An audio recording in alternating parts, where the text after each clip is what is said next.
Just a Bit Outside, presented by WaFd Bank. Join a best bank at wafdbank.com. I'm Michelle Ledkai, and we have got a great show in store for you this week. We talk Reign soccer and how the organization is doing its part to make our world a better place, plus an all-new trivia segment with ESPN's Brady Henderson. But let's start things off by checking in with our experts as they weigh in on this week's hot topics from the sidelines. Joining myself and Q13's Aaron Levine is Seattle Sounders' Keith Costigan and Mariners reporter from 710 ESPN Radio, Shannon Dreyer. We are at a really exciting point, kind of the start of like two major seasons are just around the corner. Preseason just got going for the Sounders. Spring training obviously is full swing with games starting this week for the Mariners. And so I'm excited because we've never had like two experts like this on the roundtable before. And so I'm super excited to dive in on this.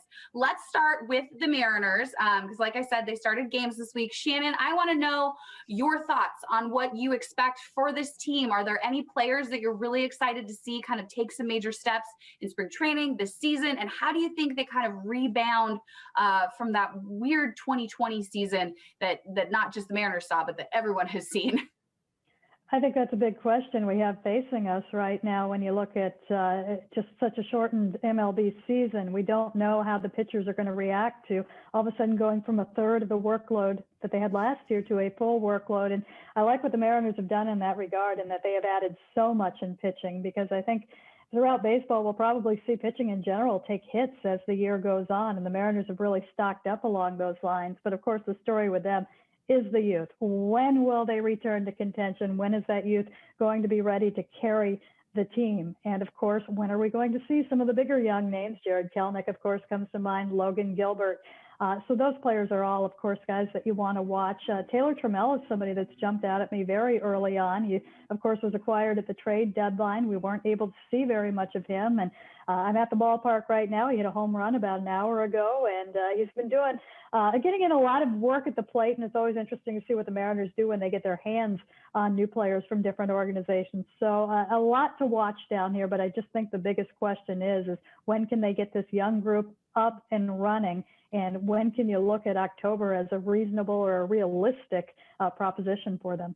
Yeah, you touched on it quickly, Shannon, the fact that the Mariners are going with a 6-man rotation this year. I think it's innovative, but I think it's really going to work, especially after what happened last year. But for me, it's all about Jared Kelenic because most 21-year-olds wouldn't never come out like the way he did and sort of kind of accuse the organization he plays for of service manipulation. I mean, it was him and his agent, but he's kind of a different breed. He's always been outspoken, extra confident, maybe borderline cocky. And now we have a situation where Kelenic has all the eyes on him, and he has a chance to really put some pressure on this franchise, especially now with the AAA season being pushed back. Could you imagine Kelenic all of a sudden getting hot during spring training, having an incredible spring, and then the Mariners turning around and saying, sorry, you're going to our alternate training site instead, which is basically no man's land? We saw his first home run this week. Ironically, if you're watching the broadcast, it was exactly when Scott Service was saying on the broadcast that young players let you know when they're ready, and then Kelenic hits it right out of the park. Regardless of what happens here, I think Kelnic's going to be a star, but if he can kind of stick it to the man, so to speak, this spring, I'd absolutely love to see it. Yeah, the last thing he needs is more motivation. I mean, he pushes himself. He's set his goals. This is a guy, and they say about him, he doesn't just want to be an all-star. He wants to be a Hall of Famer now. And it's interesting, Aaron, because, you know, I've covered this team for so long, and I've kind of run into every kind of player you can imagine, and I'm not quite sure how to handle this one. You've had, you know, the really confident guys before, but you think about this confidence he's had and that we've seen with him since he was 19, you know, then in 2021. And where does it come from? What do you see on the other side that tells you? I understand that you believe that you're ready, that you have that confidence, but what is it on the other side? So for me, it's going to be interesting to see that whole process and see that type of player, because, you know, as much as that might give the Mariners a headache and how do you handle this, it's going to be interesting as heck. And as reporters, and that's what you want to see. And hopefully he puts on a show and he is everything that he thinks that he is. And then everybody's happy ultimately along those lines. But I think you just have to let it play itself out. And I'm going to be honest. I'm of the mindset that 21 games above AA, I can understand that maybe you think that you have not seen enough at that point. And with all of that said, if he puts on a show this spring, and that's what I'm hoping we'll see, I hope he makes that decision hard. And, the alternate site, Jared has come forward again and said, that's just not going to work. We didn't get the competition that we needed there. You want to develop me? Development is not happening there. So, all eyes will be on what happens, but you've got to let it play itself out. Keith, could you imagine 17-year-old Danny Leva kind of sticking out his chest like this and saying, "Hey, I'm ready. Put me in now." It's hilarious. Yeah, I was going to say, forget the Sounders. I want to know more about Jared Kelnick. He sounds like the kind of character that you have an opinion on one way or the other. But yeah, two things. I mean, we have, to go on what Shannon said. She said you're looking at young players coming through. I think we love to see young players, and I think at the Sounders we have that as well. But with Danny, you're not going to see that kind of, hey, play me now. I'm ready to all of this.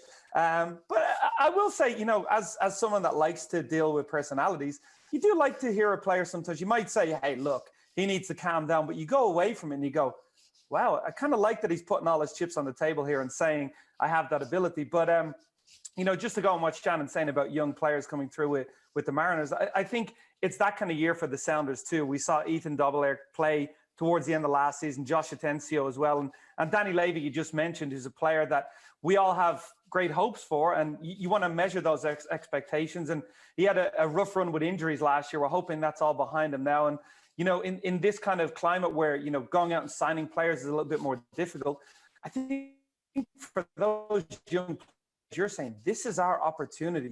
These chances don't come around too often to get major minutes in the biggest of settings, which is the first team, not away from the first team. So I'm excited to see that as well with the Sounders. But now I have to admit, I'm kind of excited to watch the Mariners and Kelnick as well and see how he does. Well, and it's so fun right now, I feel like, with the Mariners and the Sounders, because it's kind of like we're seeing two opposite sides or the same on some things, the opposites on different. The same in the fact that there's a lot of young players on both organizations ready to come up and make a name for themselves.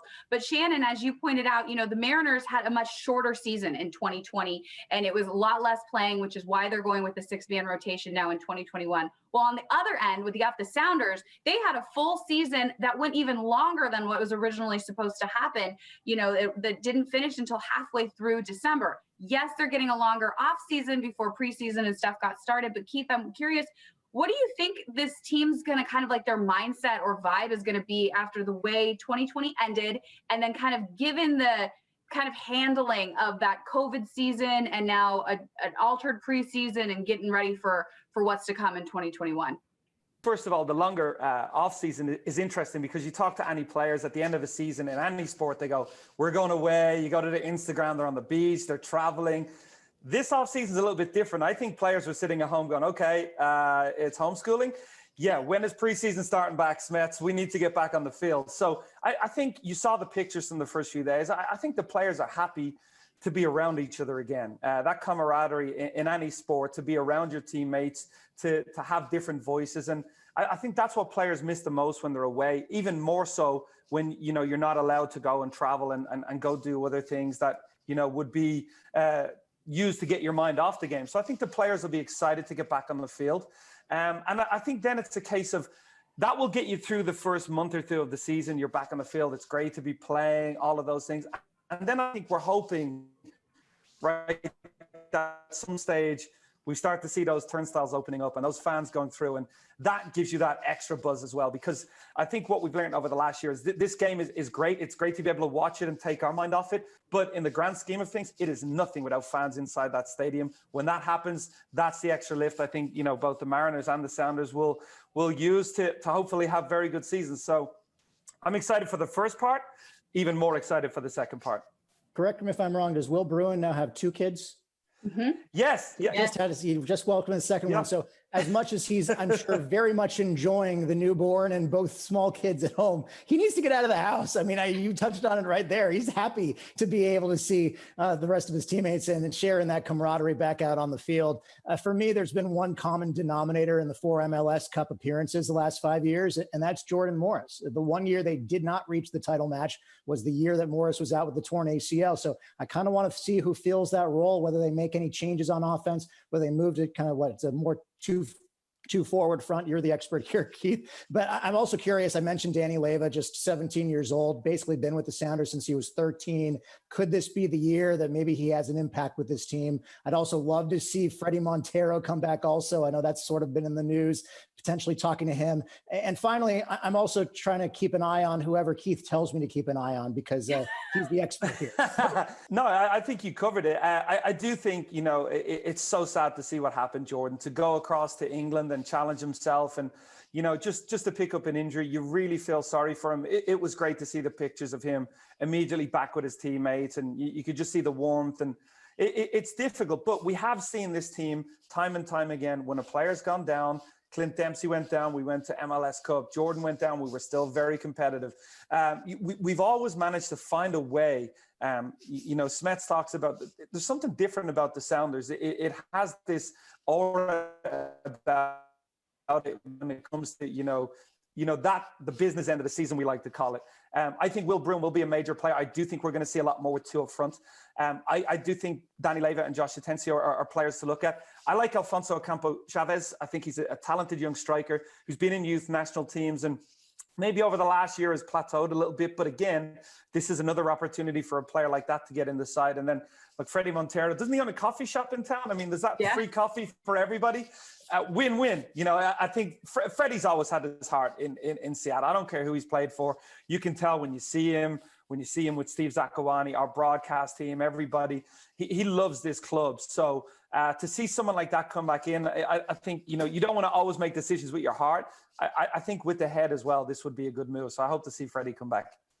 Well, I know what my heart always tells me, and my heart tells me that I cannot wait to be back in the stands for all of our Seattle teams, because one of my favorite things of summer going back previous years are the doubleheader days, where we've got a Sounders day game and a Mariners night game, or a Mariners day game and a Sounders night game. And there's nothing better than being down in SoDo and feeling all of that Seattle spirit for our teams. And I'm curious, because you guys literally work across the street from each other, during the season. Have you guys ever been able to experience the other sport? Like Keith, have you ever taken in a Mariners game? Shannon, have you ever been to a Sounders game?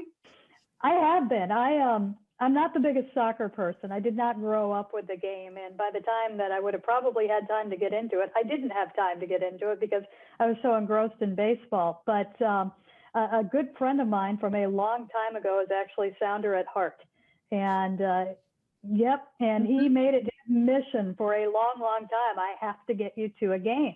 And he ended up getting me to a few games, and a lot of it was confusing, and there were a lot of people running around. But what was just absolutely unmistakable about the whole experience was just, the crowd, the feeling of community.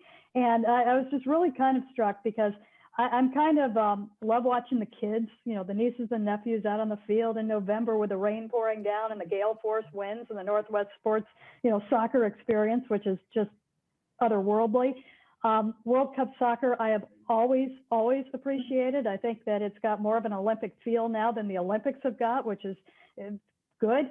But the Sounders, just to see the speed of the game and to see the fans' interaction and the crowd and to feel that you're a part of that, it's pretty spectacular. And I've got to love just the absolute sense of community that is within that organization. And it's a lot of fun, the few experiences that I have had there. Well, Shannon, please don't hate me, because I have to admit I'm a Red Sox fan. I've done a lot of work with Liverpool, so my baseball experience, John Henry and Linda Pizzuti gave me their tickets, so I was right down by the dugout, and they said, you've got to experience everything. So they gave me the dugout, they gave me behind home plate, and then they gave me on the Green Monster. So I did all of that. But with the Mariners, when I first played as a professional in Portland, one of the first things that we did was they said, hey, there's going to be a baseball exhibition game. You're welcome to come. It's the Mariners are playing the Portland Beavers, I think it was at the time. And it happened to be the first year Ichiro had signed. So we went to this game, and there must have been 1,000 journalists from, all of the Asian countries. And I was like, what's going on? And these people are like, are you serious? Do you not know Ichiro Suzuki? He's like one of the best hitters in like Asian baseball. He's going to be huge. So from that day, I kind of followed it. I was like, I want to see how this guy does. And I've always admired someone like that. the model of consistency, what he did in the game. So he's the one, he and obviously Ken Griffey as well, what he did with Mariners. But beyond that, I'm not the best person to ask questions for baseball. I will be, now that I've met you, Shannon, I will be cheering on the Mariners as well this year. I think we can agree we can both have fun at the other game. And sometimes it's nice to be at another sport where you don't have to think too much about it. You can just enjoy what's in front of you. Well, whatever that is. I will say, John Henry, when we sat in his seats, the server came down and he says, Mr. Henry said, the food is on him. He said, you're on your own for the beer. So I guess he knows a little bit about, the kind of company we were keeping. But before we go, I've got one more topic that I want you guys to weigh on, because you guys know Seattle sports in your own, section of what you've been able to cover. It's been so incredible. But the big storyline this week was that the amazing, great Sue Bird, the GOAT, she re-signed with the Seattle Storm. And I want to pose this question to all of you guys. Is Sue Bird the greatest Seattle superstar to ever play in the Pacific Northwest? And if not, of course, we can have bias based on which sports we cover. Where do you think she would rank? I'm not one for absolutes. I would say that she is definitely up there. And when you think 20 years, my gosh. The commitment, and that says a lot. That says a lot. And when you think that, she came from the East Coast, and 20 years ago, I was on the East Coast a little bit before that, and literally not too far from where she was from, a lot of people thought that Seattle was the moon. And to come here and to make this a second home-ish, and to have the impact, and what I so admire about her is obviously she's one of the greatest in the game. There's no question about that. But she has a kind of quiet way of kind of imparting herself on her community and her influence. And I so appreciate how she has been able to do that, and just feel that we are so fortunate to have her in this community. And it really says something, there's no doubt that I think everybody in Seattle would want her back, but the fact that she wants to be back is something very, very special. Yeah, I mean, for me, it's somebody that transcends their own sport and just has an aura about the way they carry themselves on the court, off the court. I think you'd have to put Sue Bird up there with the very greatest of athletes. I'm with Shannon. I think when you get into the debates of the very best, there's just, there's somebody you've watched and maybe from another area you haven't been as, connected with that player, so you can't relate. But I think for me, to be great over 1 or 2 seasons is spectacular. To be a model of consistency at the very highest level over almost 2 decades is unheard of in almost any sport. So, any accolades that comes Sue Bird's way, she deserves. And I think it's just, for me, it's an example. If I'm with the Sounders and I'm looking at Christian Roldan, 6th, 7th year, Jordan Morris, I'm saying, you have to continue to do it. You can't look back. You just look forward. I think that's the key to the greats. So any chance I get to I'm a big basketball fan. Any chance I get to watch a game and there's Sue Bird involved, it's, I feel like the lucky person. So long may it continue. I've said it in a commentary before, but when you're looking at the Mount Rushmore of Seattle sports legends, you start with Sue Bird, Ken Griffey Jr., and then you build around those two. You don't debate whether she should be the 3rd or 4th person up there. You start with them. You're talking about the most decorated athlete in Seattle sports history, one that spent 2 full decades with the team, as you mentioned. In the process, 4 WNBA titles, 4 gold medals at the Olympics, 4 FIBA world titles, 2 NCAA championships, the all-time assist leader in WNBA history. You build the statue now.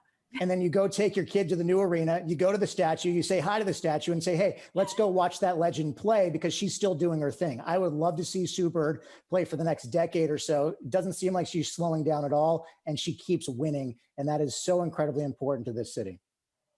I wish I had an ounce of her talent, like just an ounce.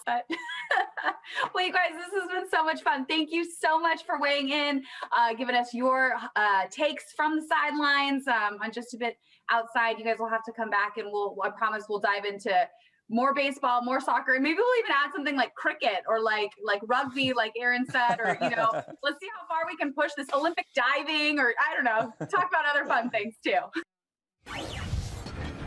Next here on Just a Bit Outside, I had a chance to catch up with Lauren Barnes and Danny Weatherholt from the OL Reign. Both players are heavily involved in the team's activism and environmentalism.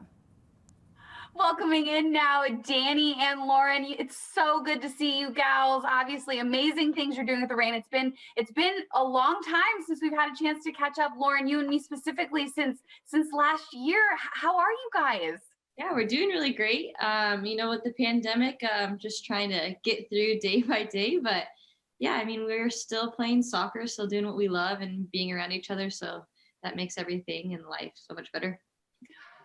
Isn't that the truth? And you know, I touched on it a little bit there. It's been a while since we've gotten a chance to talk to you guys. Preseason is now started. Last time we talked to you guys was kind of like right when the Challenge Cup was starting. I mean, you're still playing soccer, but it's been a year, really. It's been a year. And can you believe that you're now gearing up to play another Challenge Cup before the regular season kind of gets going and everything? Yeah, I think going into last year, we had no idea what to expect. So this year it's a little better. Yeah, we're a little more prepared. And the Challenge Cup will look a little different this year. We're allowed to be in our home markets, which is nice. Because I think being locked up in the hotel was one of the most challenging parts. But again, we're grateful to all be back in market and back as a team. I can't even imagine what it would be like to be in one of those isolation bubbles. I mean, was there anything major that you were able to take away from it, of like a learning experience about yourself or your teammates, or maybe why people shouldn't have to be in bubbles ever again? Wow, that's Yeah. good. I feel like ours was unique as well because we had to leave our market here in Seattle even earlier because of it being so conservative for the pandemic. So we couldn't be in groups of bigger than 6. So we ended up relocating to Montana first for about a month before the Challenge Cup was another month. So yeah, I mean, my gosh, just being all these like kind of obstacles, I guess is what we could call them. But I think what the beauty out of it for me was that it was just unique in the sense that we were all together in the same space for so long, which that doesn't happen. Like, yes, we all go home and we live in, close proximity, but nothing like being in a hotel and like literally your teammates are next door and you're around each other 24/7 and can't go outside, can't do things either, so we spent a lot of time together, and I think that was really special. And I think for me, just getting to know your teammates, like every single one of them a little bit more than you normally would in a normal season. I think for a player that's been in the league for about 9 years, that's been special, I think, and it was very unique this year. So I was really excited about that. The big thing I took away was like people need people. And I think more than ever and during COVID and people being isolated, like being isolated, but having my team, like that really showed, and like having teammates to lean on. And we were able to meet as group and talk about a lot of topics that are important and going on in the world. So it really ended up being a great space to grow and learn and support one another in a different light than we're used to. So it was it's a good experience overall. Yeah. I'm so glad you bring that up, Danny, because it's like, especially given everything us as a world basically have gone through in this last year with the pandemic, it's good to find those bright spots, those moments. And for me, some of the brightest spots of watching the sports world was I loved that the National Women's Soccer League was the first professional league in the United States to return. Incredible. I was so glad the platform you guys were given with that, but then also everything that you guys, along with the WNBA, did to bring attention to important causes and notoriety to what you guys are capable of doing, and more attention to these kind of things. And the storylines in the last couple of weeks, bigger and bigger names are wanting to get involved with the National Women's Soccer League and buy-in and ownership and all that kind of stuff. And it's so exciting to see. What would you say was the biggest takeaway from the off the field stuff for you guys in 2020 with all the great initiatives you were a part of? As our team, especially with the Reign, I think we've done such a great job, but just having an open space and just having these hard conversations that I think initially, if I wasn't really in sport, I probably wouldn't be having. And that's a privilege that I have. And so I think being in this area and being in this space has just been really eye-opening, and opening my hearts and everything to these conversations has been huge. And I think I've grown personally so much from it. So I think just being able to, like Danny said, people need people. So I think having that space was just like incredible for our team and then individuals to grow as well. we talk about this every day. We're just like so inspired by our team and our group. Like we had so many incredible conversations, and like that was the starting point. And it was like, okay, we don't want to be a group that just talks. Like we want to make a difference. So like immediately coming back, wanting to make a difference in our local community. And that's something we're working on as a group and as a team to really serve our local community and empower them. And so really excited that that really sparked and inspired us to make a difference. You know, you guys are doing so many incredible things here in the community, but also for what you guys are doing for the environment. And Lauren, I know you and I have spoken on this before. Sustainability is a huge passion of yours. Both of ours, actually. And I think as a collective, our team and our club as well, you know, which is great. Our values and missions for that align so well. And I think when you have the backing of our club, you know, it makes things so much easier. And then I think, like we spoke about, even conversations we were having about the environment, you know, more and more girls are interested. And I think for us, that's a huge motivator to continue to kind of, you know, work on how we can change and, you know, have a better impact on the earth as much as we possibly can. Yeah, and I was in Orlando for the past 4 seasons. So last year was my first year with the Reign. And I was kind of the only one on the team that really, I was like, I'm gonna bring my reusable bowl, my reusable silverware.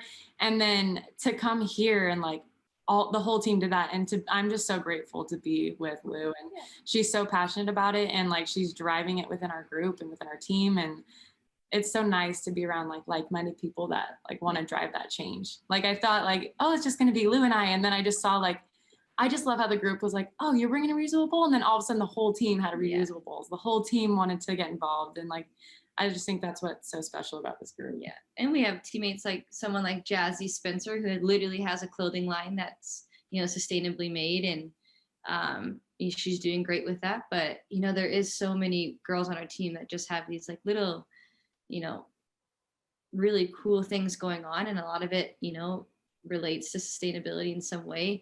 Our GM right now, Santi, his whole background is in sustainability as well. So we're learning so much from him, and it's been so much fun, you know, to just be able to drive this all together as a whole and see where it goes. But it's been really, really exciting.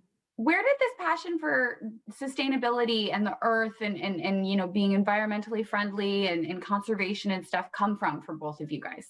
I always say, I think, because I grew up in Southern California around the ocean, and obviously Danny's even closer. She's right on the ocean, but I think that's always been like where my roots started. And then ever since then, like within sport too, we've been traveling. So you know, you just see the impacts we have as athletes, and also like we've talked about before, our platforms we have as well. Yeah, like she said, growing up by the beach was incredible. And I think my family also, we were constantly hiking and camping and outdoors, and I had a bunch of animals growing up. So I think it was always around me. But the older I got, the more I realized like how grateful I was to even just have like a safe space to go outside. So the more I realized that, the more we've talked about that. Like, I think people see sustainability as, yay, like grab your reusable water bottle. And it's like, no, there's a lot of like systemic racism that comes with the environment and social justice and environmental racism. And I think that's where we're like really trying to like bring light to that as well. That's amazing. So now what are you implementing? What's going on with the Reign? What are you guys doing, and what do you hope to accomplish? Yeah, so again, Santi has a background in sustainability. So he's been really looking at our team's carbon footprint and amount of waste that we produce as a team. I think the big thing with sustainability is seeing like how you can just improve individually. So Santi's looking at our team, like the plastic water bottles, like how can we mitigate that issue? Because it's just so easy and convenient. You just want to like, grab it. And also like all the plastic containers that we use for like shampoo, conditioner. So we actually worked with a local organization called the Drop in the Ocean. If you've ever heard of them, they're incredible. They work with a bunch of local organizations. And so she's going to be providing us with shampoo and conditioner. So it's a way to like also empower the local community too. I think we also start wanting to implement just like, you know, ways in which we can spread knowledge as well. So, you know, I've been working with an eco kit to just get these organizations together to show you like, here are alternatives that are healthier for both, you know, you and then also the earth. So just initiatives like that, I think we're going to be trying to do. We're trying to work with companies that have already done some stuff in sustainability as well, partner and learn. So yeah, I think we just have like really open mind with this. And like we've talked about Santi, you know, has such a great background in sustainability and knows so much. So we're going to really kind of piggyback off him as much as we can and learn as much as we can. But yeah, I think our efforts and our goals are to be, you know, the most sustainable club, you know, in the NWSL for sure. But if we can, you know, match, you know, the few that have been in the world. So I think that's a big goal of ours. And we can definitely reach it. And we have so many people on the team. Like I told you, Jazzy's already so like involved in that sustainability. So yeah, I think we're gonna just go from there. But it's been really exciting, you know, kind of getting everything organized and seeing what steps we can take to be just better. I'm curious if what you see, and you've talked about Santi and different players on your team, and you kind of mentioned about how last year when you guys were in the different bubbles, how you had a lot of conversations. And obviously this has been a year for growth for a lot of people and being uncomfortable and trying to learn and understand more and bring about positive change. What do you think it is about this specific group of athletes, this specific club, that at least this is the vibe that I'm getting, that you don't want to just stop with change in one area. You want to try and maximize the effect you have in so many different categories. What do you think it's the National Women's Soccer League? Do you think it's the Reign? Do you think it is just this unique group that you guys have here? What is it about you that has kind of springboarded that want and that need for change in different areas? Reign, when we were Reign FC, and now we're OL Reign, so we have the little bit of a different ownership involved now, but always our foundation has been, you know, that kind of atmosphere, that environment. I've been here 9 seasons now, and you know, Bill and the Predmore have always been consistent with, we want to be the best club in the world, both on and off the field. And you know, they've given us all the resources and platforms to do so. So I think that's always been a driving force for them. And I think, you know, at the end of the day, that they bring in both footballers, but they bring in really good humans. And I think that's why this environment has been so successful for so long, because we do have that really good balance. And I think every time, you know, a new season starts, there's new faces, but every, you know, opportunity when that comes, it's just an opportunity to grow and also like be challenged with new faces that come in. You know, they want to bring, so Danny was at Orlando, but comes in, you know, and she brings her experience. And I've learned so much from her that I'm like, oh, we can bring that into the Reign, you know, and it's going to help. I've had girls reach out on other teams saying like, I heard you guys are doing sustainability stuff. Can you tell me what you're doing? I really want to learn more. So we're going to have those girls on calls. And like, that's just how this community kind of runs here. And we've always been that way, really family oriented. And we've never had like this attitude where we didn't want others to learn from us. And I think as, you know, player to player, when you have that kind of environment, like everyone just starts to grow, however it is, you know, however it looks individually and then as a collective. So that's been like, for me in my heart, I'm always so proud because I've been here for so long, because we have worked hard to be at that place as well. Yeah, and I'll say, like, coming from Orlando to here, like, absolutely loved my team in Orlando, but I felt that immediately when I got here, like completely accepted for who I am 100%. And I genuinely believe that is the core of the group. Really good people with really good hearts and really accepting and inclusive and want to know who you are and what you bring. So I think like everybody has their passions and it's a safe environment to really express those. And I think sometimes you might not feel that in different environments or work environments, but we really as a group tackle a lot of important matters and share a lot about ourselves. And again, I think that's, it's a very unique and inclusive culture. Like, you know, Lou's in her 9th year and she's best friends with like several of the rookies. And it, like, you don't see that across the league or across different teams. And she's like, yeah, why should I treat them any different? Like, I want them to feel comfortable to come in and earn their spot and be comfortable with who they are and be their best. And I just think that's the culture that OL Reign has. And that's largely in part to Lou and a lot of the veterans that have been here for so many years. So they keep it a great culture. Well, and we are certainly lucky to have athletes like you representing our communities and doing so much for our communities. Like I said, amazing role models. Danny, Lauren, I'm so excited to see what more comes of this. Thank you so much for sharing your time with us and all this amazing information, and best of luck with all of these endeavors. Lauren and Danny tell me that there are some exciting things coming in regards to the Reign's efforts off the pitch. To get the latest on that, make sure to follow both players on social media. Well, up next, it's trivia time, and we've learned that some of our former roundtable guests also wanted to face off against Aaron. In this week's segment, we've got On the Clock. Well, tonight is a special night because we're bringing Brady Henderson back to the show, Seahawks beat writer for ESPN. We can't televise a golf match, Brady, so trivia is going to have to do. How's it going? Good. I don't know if I'd like my chances any better in golf than trivia, but we'll give it a crack. Haven't had a golf club in my hand since last year, so I think you'd have a pretty good chance. I'm assuming that you're on your houseboat right now, though, right? I am. Yep. Okay. Here I am. I would want to play. Control. I love it. What a beautiful view. I would like to play tonight to switch property tax bills, but instead we're going to play for a $100 gift card to Daniel's Broiler, and you have to beat me outright to win.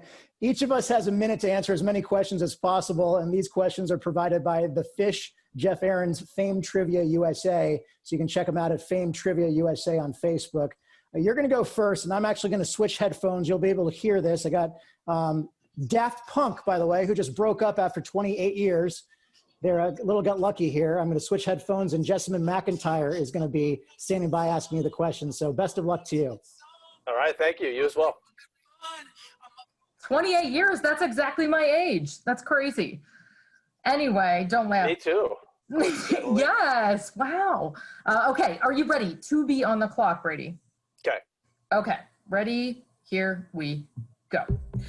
What country always goes first in the Olympic opening parade?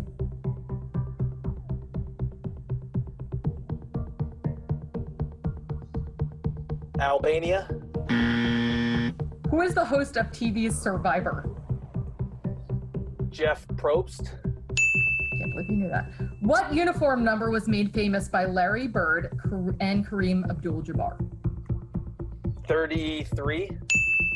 The most feared word in Trivial Pursuit. Arts and literature. What was Margaret Mitchell's most famous novel? No idea. Pass. What was the name of the carnival arcade machine that takes Josh in Big?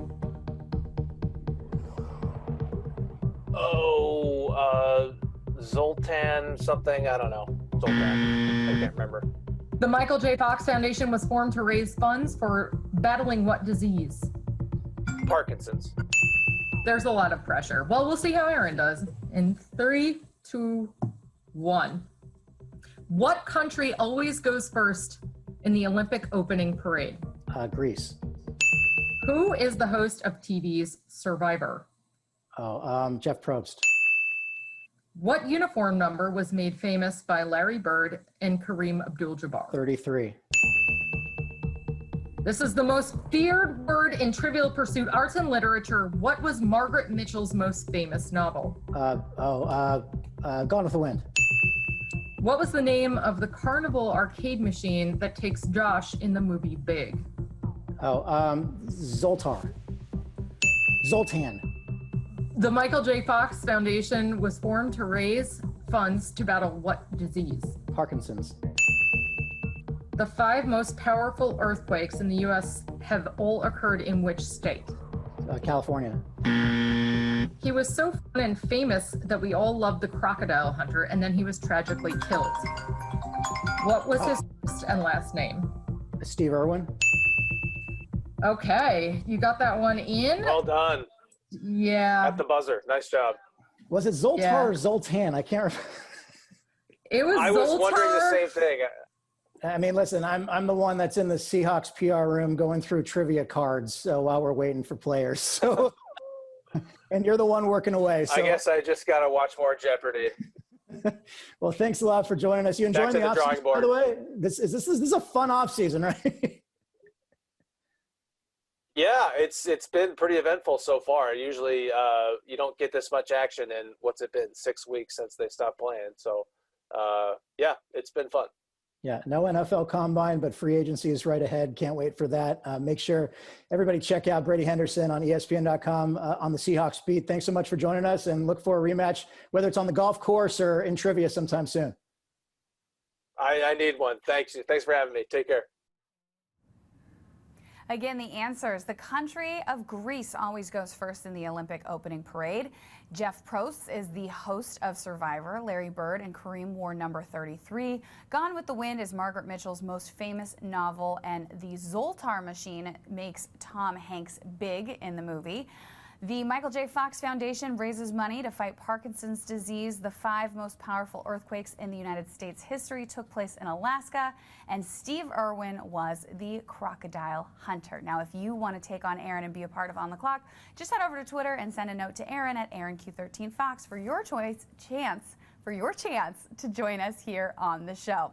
Well, that does it for this episode of Just a Bit Outside, presented by WaFd Bank. Join a best bank. Remember, you can find all the episodes at justabitoutside.fox and wherever you subscribe to your podcasts, including Apple and Spotify. A huge thanks to Keith, Shannon, Lauren, Danny, and Brady for joining us here on the show. For Aaron Levine and our production crew, I'm Michelle Ledka. Thanks for hanging out with us. We'll see you next week.